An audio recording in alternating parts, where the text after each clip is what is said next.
Chess in Igbo. Chess n'Igbo. Welcome to Chess in Igbo language. NDEWO na chess na asusu Igbo. Introduction. Okwu mmeghe.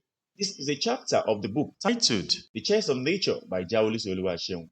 Nke a bụ isi nke akwụkwọ aha ya bụ Chess nke okike site na Jawolusy Oluwaseun. It is an English-Igbo translation on how to play the smart game called chess. Ọ bụ ntụgharị asụsụ Bekee-Igbo ka esi agba egwuregwu a na-akpọ chess. Fostering knowledge substitute for kids via a localized chess education. Na-akwalite ihe ọmụmụ-anọchi anya ụmụaka site na agụmakwụkwọ chess mpaghara.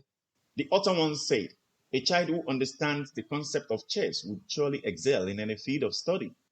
Onye edemede ahụ kwuru n'otu oge sị, nwatakịrị nke ghọtara echiche chess ga-eme nnọọ nke ọma n'ihe ọmụmụ ọbụla.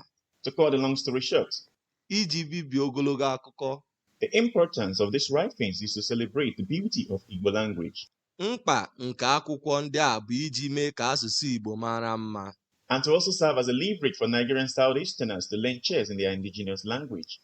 na ijerekwa ozi dịka ihe enyemaka ndị Nigeria Southeasterners ịmụta chess na asụsụ obodo ha. You know, there's always a story behind every work of art. Its beauty is in its discovery.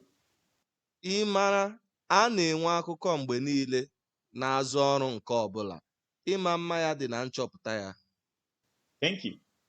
Daalụ. Voiced by Jawolusy Oluwaseun and Anya mele Ifeanyị.